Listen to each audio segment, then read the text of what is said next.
In nomine Patris et Filii et Spiritus Sancti. Amen. Veni, Sancte Spiritus, repletuorum corda fidelium, et tui amoris in eis in accende, emite Spiritum tum et creabuntur, et renovaris faciem terre. Oremus Deus, qui corda fidelium, Sancti Spiritus illustratione doquisti, da nobis in eodem Spiritu recta sapere, et eius semper consolatione gaudere, per Christum Dominum nostrum. Amen. Ave Maria, gratia plena Dominus tecum, benedicta tui in mulieribus, et benedictus fructus ventris tui, Iesus. Santa Maria, Mater Dei, ora pro nobis peccatoribus, nunc et in hora mortis nostre. Amen. San José, nuestro Padre y Señor, santos ángeles custodios, santos arcángeles Miguel, Gabriel y Rafael, San Ignacio de Loyola, rogad por nosotros. Hemos hablado del dolor de Jesús en su pasión, por su pobreza absoluta y por el total desamparo de parte de los hombres, e incluso en cierto sentido, aunque no podemos hablar de total, por parte de Dios. Y no es momento de perdernos o de adentrarnos en vericuetos teológicos para explicar cómo fue ese desamparo, porque no le faltó a la parte superior del alma santísima de Cristo la visión beatífica. Pero en su experiencia, en su sensación psicológica, le faltó totalmente. Vamos a ver ahora los dolores de Jesús en cuanto a sus deshonras y a su dolor físico, porque en el proceso de la pasión le pusieron al Señor, y esto es un símbolo sumamente expresivo, no solo un símbolo, sino una realidad, una corona de espinas, que tendrían que fijar con guanteletes fuertes, impenetrables, o incluso a martillazos en su cabeza. Y esto fue de suma afrenta y de sumo dolor. Las dos cosas que vamos a meditar hoy. Porque una corona de espinas es hacer a alguien rey de burlas, de la manera más injuriosa, de la manera más insolente, pero además es taladrarle la cabeza con un dolor indescriptible. Por tanto, vinculadas a la corona del reino de Cristo, están estas dos motivaciones de su pasión: las deshonras y los dolores. En cuanto a la deshonra, creció increíblemente en su pasión. Primero por parte de su persona, porque estamos hablando de una persona divina, no humana, aunque tiene perfecta naturaleza humana y naturaleza divina, por la unión hipostática, por la encarnación. Y por tanto Jesucristo es perfecto hombre, pero su persona es divina, su sustancia. Y por tanto, por parte de su persona como verdadero Dios, fue inimaginablemente afrentado. En cuanto hombre, tuvo mucho más vivo el sentimiento de sus deshonras, porque era más sensible y más perfecto su corazón, más delicados sus sentimientos, porque había alcanzado mucha más reputación y estima entre los hombres, porque le habían tratado con más reverencia, con más cortesía, y estando en este punto, podríamos decir, álgido de su fama, y en la flor de la edad, aquel hombre de 33 años, que entonces era la madurez total a partir de la cual empezaba el declive, porque la esperanza de vida era mucho menor que en nuestros tiempos, pues estando Jesús en el sumum, en todo sentido, de repente los príncipes y los magistrados del pueblo se declaran contra él como si se tratara de un delincuente, de un malhechor, de un homicida, le envían a prender fuera de la ciudad, a mano armada como un ladrón, y le traen atado con gran vocería, con gran violencia, por todas las calles. Y de repente el pueblo que le había aclamado le ve preso, descompuesto, desencajado el rostro, afrentado, y, como suele acontecer muchas veces, pues la opinión se tueca en un instante. Y ese pueblo que le había aplaudido ahora dice, resulta que nos tenía engañados. Y se quedan como avergonzados de haberle aclamado antes, puesto que se trata, según entienden ahora, de un hombre falso, de un embaucador, de un embustero, y entonces, como para compensar el pueblo su error al aclamarle, ahora con más intensidad todavía, procuran invenciones de injurias, de afrentas y de calumnias y blasfemias. Y por tanto se cumple del Señor lo que dice el profeta Isaías en sus cánticos del siervo paciente, del siervo de Yahvé, 53, 12. Cum sceleratis reputatus est. Fue contado entre los malhechores. Esta deshonra de Cristo creció también por parte de las personas que se la hicieron, porque los letrados, los más ancianos, los pontífices, los sacerdotes, los magistrados, los jueces, era lo mejor de la sociedad. Era la parte más acreditada en letras, en religión, en educación. Era de quien menos se podía prever que ignorase la justicia, que estuvieran obrando inicuamente, que quisieran hacer un agravio gratuito.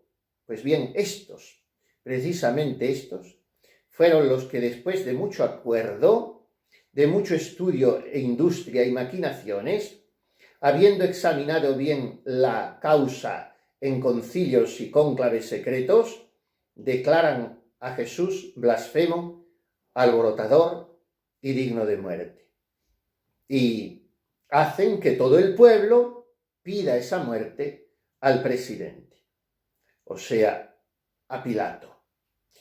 Y esa violencia popular para los gobernantes es muy coercitiva, porque no quieren perder la consideración del pueblo y para eso están a veces dispuestos, si no son, como en tantas ocasiones ocurre, gobernantes rectos y sobre todo que miren la justicia divina antes que la humana, están dispuestos a cometer las tropelías que haga falta para mantenerse en el poder. Esto sucedió.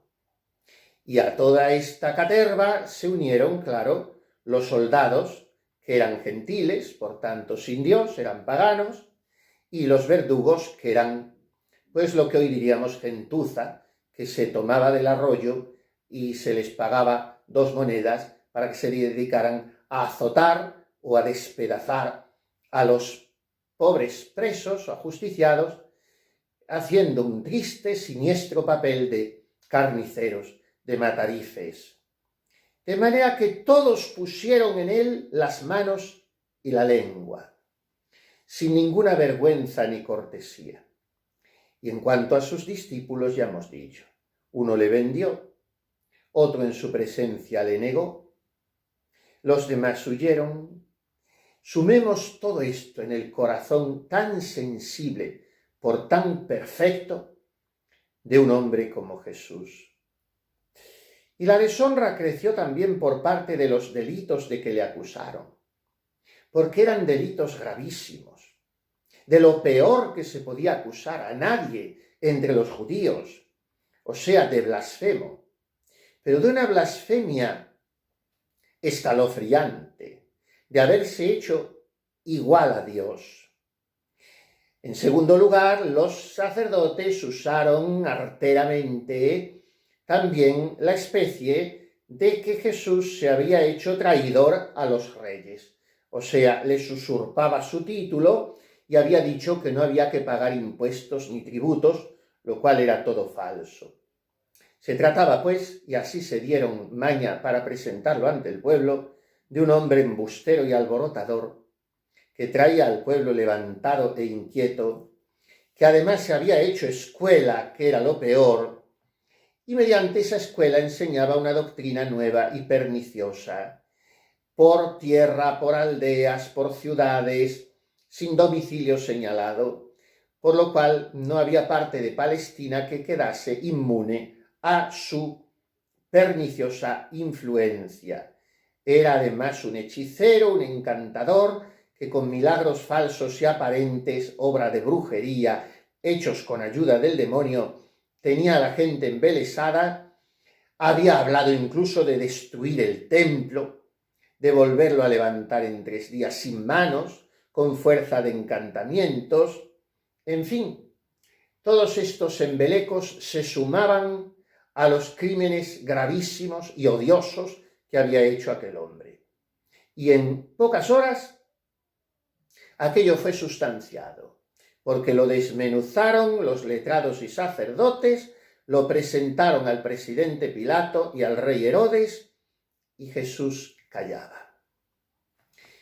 Por tanto, la deshonra de nuestro Salvador creció por parte de su persona, por parte de quienes se la hicieron, por parte de los delitos que le imputaban, y en cuarto lugar, y este es el cuarto punto del tercero, que en esta meditación está siendo el primero, o sea, de los motivos de su pasión, en cuarto lugar creció su deshonra por parte de las cosas que hicieron con él, absolutamente todas ignominiosas en grado superlativo.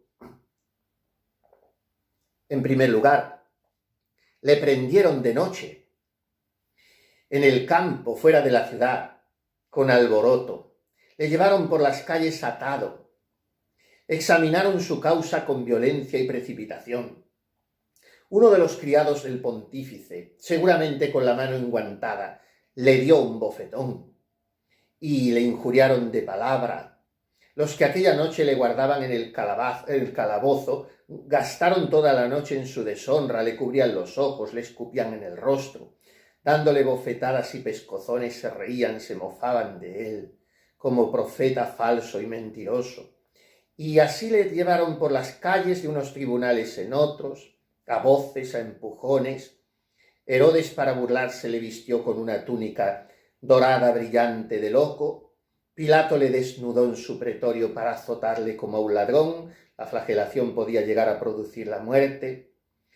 La cohorte de los gentiles le adoró de mofa como a rey de burlas, le hincaron con palos la corona en la cabeza y, puesto en competencia con un ladrón, con un homicida, con un sedicioso, le presentaron como mercancía a escoger ante el pueblo, sediento de sangre. El pueblo dio al homicida la libertad y tuvo al autor de la vida por indigno de ella. Y ante él a voces pidieron su crucifixión y su muerte. Hay que mirar todo esto desde dentro del corazón de Jesús, no tanto episódicamente como el que ve una película, sino entrando en los sentimientos de su corazón adorable, a través de su silencio sobrecogedoramente sagrado. Y por si la muerte en cruz no era infamante, le crucificaron en medio de 2 ladrones, le hicieron a él mismo llevar el madero por la ciudad, le colgaron en la cruz clavándole desnudo a la vista de la gente, y como si esto no bastara, estando agonizando, con las ansias ya de la muerte, en aquella agonía terrible de un crucificado, inexplicablemente vivió aún 3 horas Jesús, cuando, como decimos, solo la flagelación bastaría para haberle hecho morir. Aún así le decían palabras feas, y al que era honra de los hombres, le deshonraron ellos totalmente. Y el cuarto punto, estos son los dolores. Hemos leído a veces artículos escritos por cirujanos sobre lo que supone la crucifixión en un cuerpo. Dejemos aparte las convulsiones, la fiebre altísima, la sed abrasadora, la asfixia que produce el desplomarse el cuerpo y con él oprimir las costillas, el corazón, hasta sobrevenir la parada cardíaca. Dejemos aparte todo eso y fijémonos solamente en el dolor terribilísimo de los nervios, que es el dolor más atroz que puede sufrir un cuerpo. Sobre todo el nervio medio, el que va de la muñeca al hombro, se agarrota de tal manera que es terrible el sufrimiento de un crucificado, y en tanto sigue teniendo que incorporarse, aunque se le destroce todo su sistema nervioso, para arañar un poco de aire. Todo Jesús estaba hecho una llaga como un leproso. No quedaba en él color ni hermosura, ni figura ni vista por donde fuera conocido. Las espaldas abiertas por los arados de los azotes, los hombros molidos por el peso de la cruz, el pecho descoyuntado y estirado, la cabeza traspasada con espinas, los cabellos mesados, la barba arrancada a tirones, el rostro golpeado con bofetadas y llenos de cardenales, las venas desangradas, la boca seca como una teja por la sed y la lengua amarga con la hiel, las piernas y brazos estirados hasta contarse sus huesos uno a uno, sus manos y sus pies barrenados con aquellos clavos de 12 o 15 centímetros, y abriendo cada vez más esas heridas el peso de su propio cuerpo, y el corazón absolutamente oprimido y desencuadernado dentro de su pecho. Así estaba Jesús. Hasta ahí llegó su caridad, porque como dice San Juan de Ávila, amó más que padeció, y mucho más amor quedó encerrado en sus entrañas del que mostró por de fuera en sus llagas. Detengámonos hoy largamente en los dolores de Jesús, sobre todo entrando en su sacratísimo corazón, sus afrentas, su pobreza, su desamparo, sus padecimientos físicos. Y pidamos a María Santísima que nos acompañe en esta oración y nos susurre al oído del alma: todo esto, hijo mío, por ti.